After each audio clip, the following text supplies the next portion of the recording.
right now I'm in the real estate office of one of the best real estate agents of Kinshasa. His name is Alain Bastola. I'm in his office here in Quartier Socimat.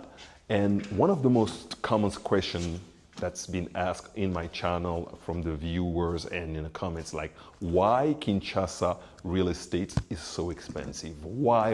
You compare it to Johannesburg, South Africa, Cape Town, some even compare it to New York City, Kenya, Ghana, Nigeria, and there's a real estate agent that's going to answer some of your questions, and we're going to find out why Kinshasa is so expensive. There's a building, I filmed it, and then I removed the video. The building was on sale for $6 million. There's some apartment that are for sale for $3 million.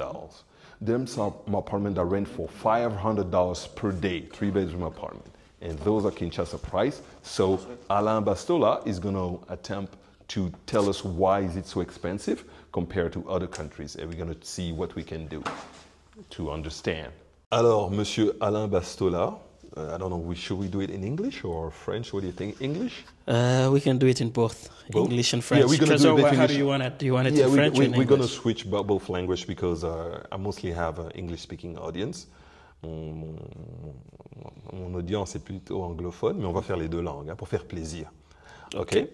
So why don't you first tell us about yourself? Hein? Tu nous parles de toi. Comment tu as commencé dans l'immobilier? How do you started in the real estate here in Kinshasa? And is it hard? Is it difficult? What are the advantages? What are the inconveniences? Okay. My name is Alain Bastola. I think many people have seen me in most of your videos. I'm a realtor, and I started in Kinshasa since 2014. Okay. Yes, we are a real estate company. We're a big company. We have 3 branches. We're into real estate, into automobiles and technology. Okay. But now we're only focusing on the real estate sector. So, so like I was saying, we started in 2014. Yes, we had a lot of challenges. So we started without any document at first. So we started, how do you call it? If you're operating without document, how is that called? Informel, de façon informelle. Illegal, exactly. Not necessarily illegal, exactly. Informal. Informal. Yeah, the informal yes. underground economy. It's exactly. Like, okay. So we started that way, and then we came out and made enough necessary funds to have all the document and formalize and become a company. And then we took offices, and today here we are. Okay.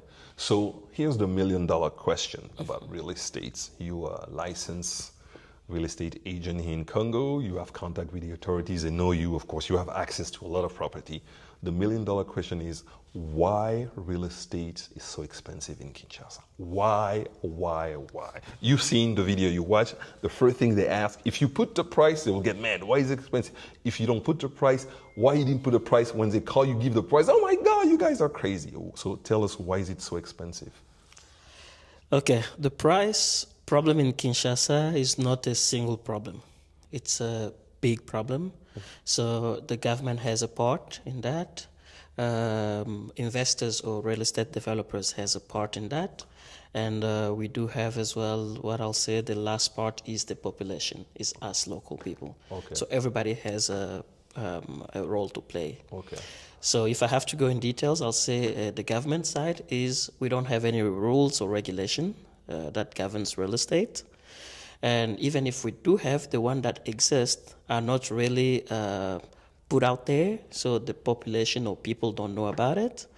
And we have the last one, which is the import. You know, like we import a lot of things, like almost every material that have been used to construct or build things. Like tiles? Imported. No, not even cement. Okay, even cement? Yeah. We have, like, I thought Congo has two. We do have 2 or 3. I think we have 2 biggest. Yeah. But I think like majority of the projects, cements are imported from India and other countries. Wow. So when you get that import tax, because we have, I think, the highest tax in the world. So when you add that, it still it brings the real estate prices up. Okay. Even if you factor in the importation for tile, cement, labor cost is very low. It's not like the Congolese worker get paid like a Congolese engineer, a Congolese like the guy who do carpenter tile will not get paid as much as somebody in the US, in the UK, or in even South Africa or France. So it doesn't balance then? That doesn't really balance because when you get the Congolese worker, they can't work by their own.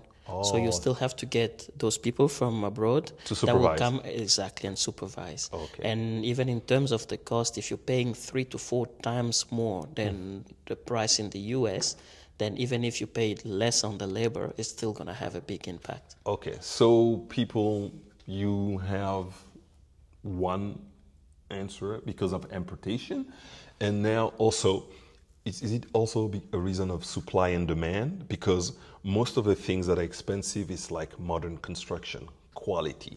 There's a high demand for that. All the apartment that you show me, they will take in the next day, or people will come and buy the next day. So that's why people are real and pay in cash location. So is it because of supply and demand? Okay, that was on the second second phase of the question. We have the real estate developers, and in that part we have supply and demand. Okay. So first of all, we only have about maybe 5 or 6 developers. Okay. So that's not enough for a big city like Kinshasa. Okay. So when you have 5 or 6 developers, that will be building, let's say, 15 to 20 projects over 10 years. So you have less supply and more demand. Okay. Okay. And currently, right now, we're going to talk about Gombe and also the big, municipality, commune. What's the real estate price per square meters in Gombe? Let's start with Gombe, where we are right now. What is it? So technically in Gombe, due to lack of regulation, we don't have a fixed price per square meter.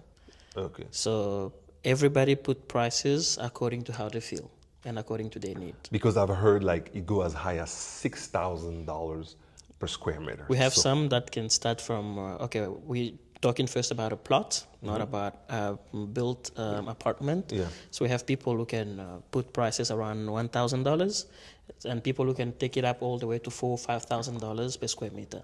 So if you in Gombe, you have like 2,000 square meter property, that's a 20,000 square foot plot, it's $4,000 per square meter. It depends, I said. So you might see a seller who will tell you, okay, I'm selling mine for $2.5 million, and you go to the next one who's next door and he's selling it for $6 million, and you go 10 blocks down the road, you find somebody telling you $15 million. Wow. Yeah. $15 million. Okay. So and I've shown, not before we start working today, collaborating. I've shown some apartment in Aimé Tower and Fokia Tower. And the rental price is $450. 3 bedroom, 3 baths. It's a nice apartment. And people complain about the price. Oh, it's so expensive. They don't realize, they do the math. Oh, it's like $13,000 per month. But they don't realize if you take the apartment, the longer you take it, you can get a reduction. But they will go fast. So those apartments are all taken. You know, we work with, how you call it, Rebecca, Gracie Concierge. One of the best company. We have to give it to her. Most of our apartments are taken. Comme on dit à Lingala, à tout la raté. If you see me, if you see me film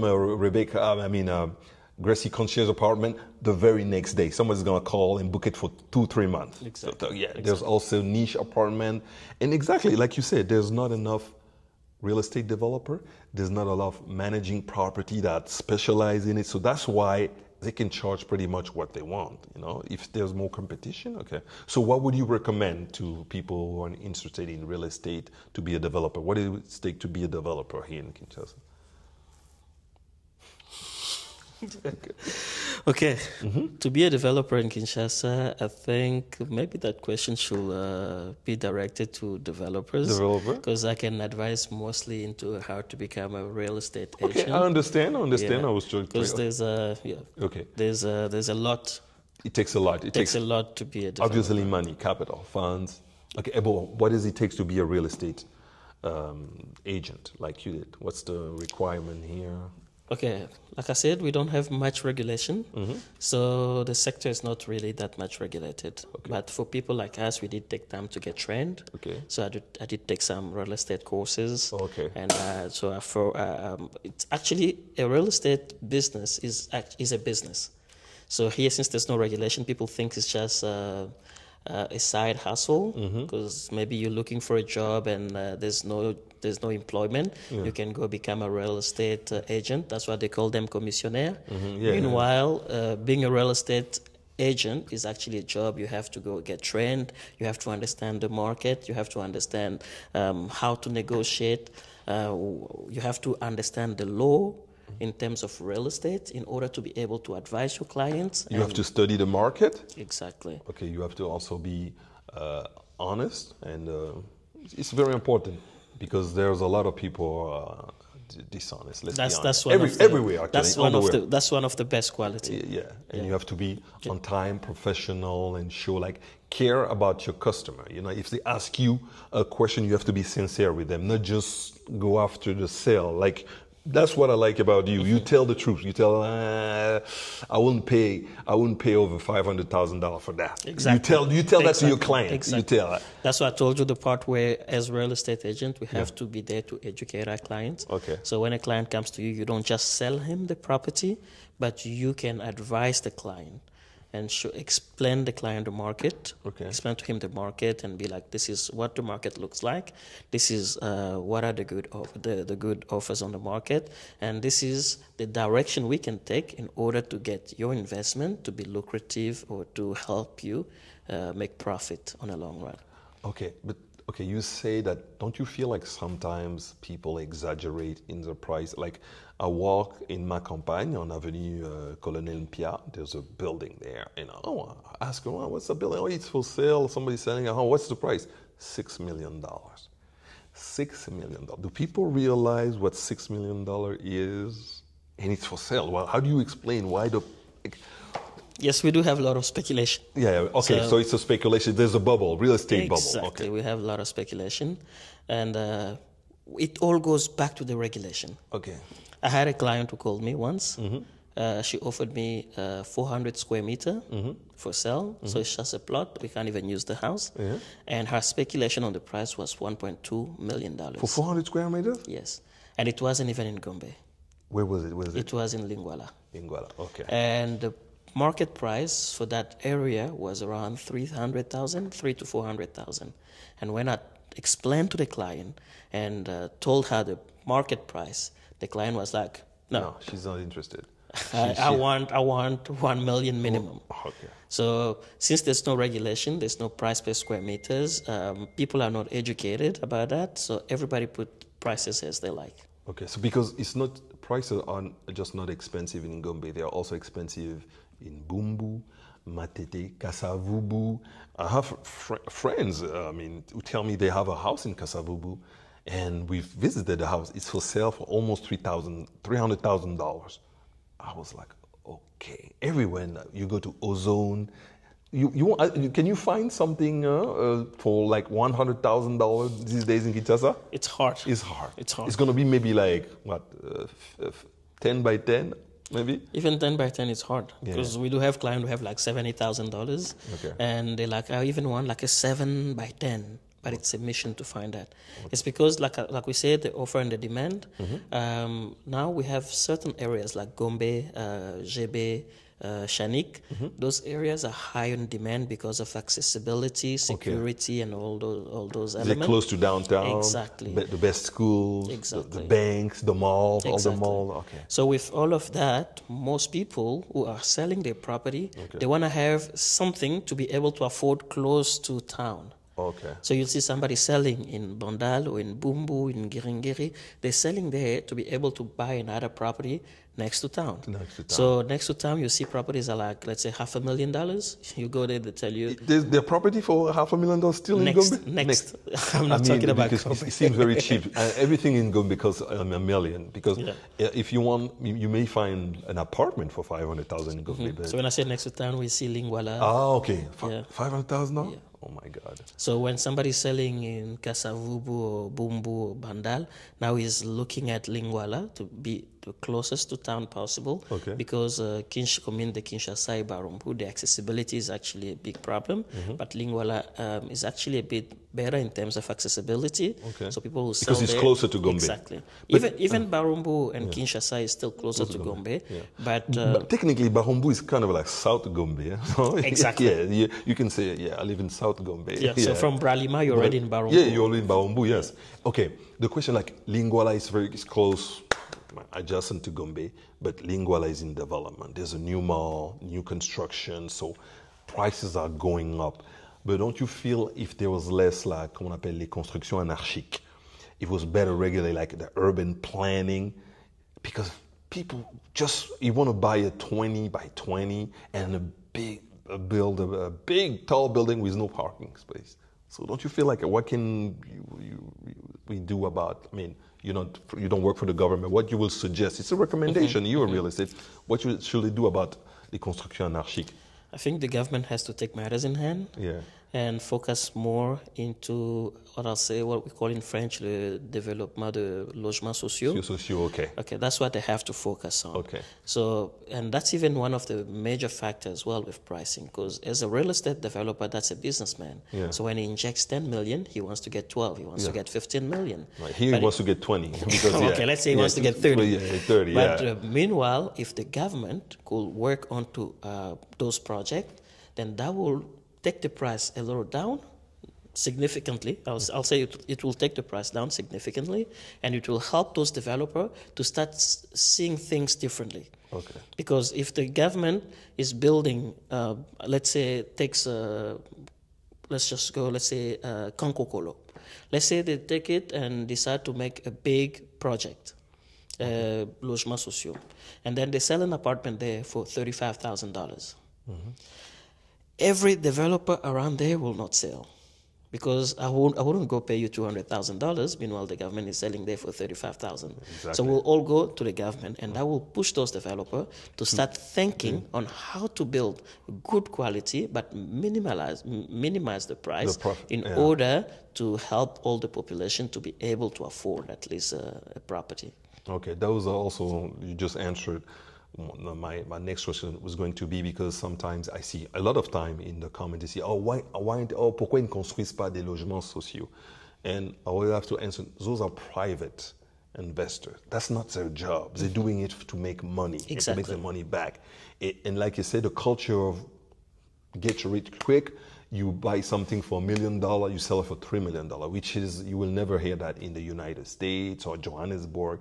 And to build a logements sociaux housing, affordable housing, it has to be a government project, because they have the power to destruct everything that's not built properly and bring an architect and fix the price. Okay, you want a 3-bedroom, the maximum you will pay is this one. Exactly. That will help the people. Exactly. That will help the people. Exactly. Like many places in Bandal, anarchy. You can reclaim the plot by destroying the building and just building uniform, like, okay, urban planning and design uniform, like we see, okay, all the buildings should, like Paris, le style haussmanien, le Baron Haussmann. Every roof in Paris have the same color. Almost all buildings have the same culture, just the inside that changed. That's different. Now, don't we all love Paris? It's a beautiful city. Exactly. I mean, you see it from the sky, you're like, wow, you see it. Yeah, here it's like, this guy built, the roof is shaped like a mushroom, this one is like this, and it has a red tile, green tile, and it's like, oh my God, like the city has no identity. Exactly. What's the identity of Kinshasa in real estate? We don't have any. Exactly. Yeah, okay. And also the last question, is it true that most of the real estate market belongs to foreigner, the Indians, Lebanese, and others, not the Congolese? Is it true? I'll say we can maybe go to, it depends on sectors, okay? So if we say it belongs to foreigners, I will be against that, because Kinshasa is big. Okay. And when people see real estate, they see Gombe. Okay. If we go and talk about Gombe, then if you ask me a different question and be like, is it true that Gombe is owned by foreigners? I'll say at 70%, yes. Okay. Thank you for your time. I hope that will answer the question. We covered pretty much everything, and we have to work again. Thank you for your time. Okay. Thank you to you too. Okay.